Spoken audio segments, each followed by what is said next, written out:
प्रतिशत की कुछ और महत्वपूर्ण प्रश्न हम करने जा रहे हैं, उनका कुछ सॉल्यूशन देख रहे हैं, डिस्कशन कर रहे हैं, जो पिछली कक्षाओं में पूछे गए। पहला प्रश्न आपके पास, राज की मासिक आय 85,000 रुपए है तथा मासिक खर्चा 51,000 रुपए है। इसकी आय में 20% वृद्धि तथा खर्चे में 10% वृद्धि हो तो बचत में कितने प्रतिशत वृद्धि होगी। यहाँ इस क्वेश्चन का शॉर्टकट तरीका मैं आपको बता रहा हूँ, क्योंकि बड़े तरीके से काफी लंबा है, लगभग 4 से 5 मिनट आपको लग जाएंगी, आप परीक्षा के अंदर नहीं कर सकते, शॉर्टकट कट तरीके पर ही आपको जाना होगा। सबसे पहले देखिए, ये आय दी है तो हम यहाँ इनकम आय लिख लेते हैं। इसकी इनकम आपको कितनी दे रखी है, ये दे रखी है 85,000। हमने 85,000 लिख लिया। हम इस क्वेश्चन को रेशियो से करने जा रहे हैं और रेशियो के भी शॉर्टकट तरीके से आपको करवा रहा हूं। आय के बाद में कि 51,000, देखिए 51,000, आप बताओ 51,000 क्या है।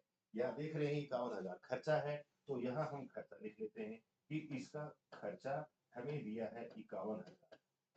क्योंकि क्वेश्चन को हम रेशियो से, अनुपात से कर रहे हैं, इसलिए इन दोनों संख्याओं का अनुपात लेंगे। अनुपात लेंगे, अनुपात लगते ही दोनों तरफ से ये जीरो कट जाएंगे, जीरो को हमने काट दिया। फिर ये संख्या 17 से कटती है, 17 से ये 5 बार कटेगी और 17 से ये संख्या 3 बार कटेगी। यहाँ आने के बाद फिर आप एक बार देखेंगे, 5 क्या है आय, आप बता सकते हैं, 3 क्या है खर्चा है। अब बाकी कहाँ गया, तो बाकी इसकी बचत है, इसकी सेविंग है। तो इसकी बचत कितनी हो गई, इसकी बचत लिख देंगे। देखिए ये 5 और ये 3, इन दोनों का माइनस करेंगे तो बचत हो गई 2। इस जगह ऊपर माइनस नहीं करिए आप, यहाँ अगर आप माइनस करेंगे तो आप अपना फिर कुछ ना कुछ सेकंड यहाँ टाइम खराब कर रहे हैं। इस जगह आकर माइनस करें।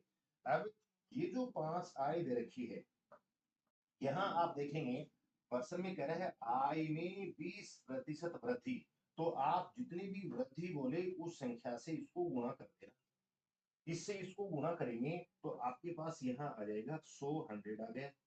आगे जाएंगे, ये खर्चा है, खर्चे में देखो कितना प्रतिशत बोल रखा है, 10%। इसका मतलब इस संख्या को आप 10 से मल्टीप्लाई कर देंगे, 10 से गुणा कर दिया तो ये संख्या आपके पास हो गई यहाँ पर 30। अब आप बहुत आराम से मेरे विचार से समझ रहे होंगे। 100 क्या है आपसे पूछा जाए, आप कहेंगे आय है।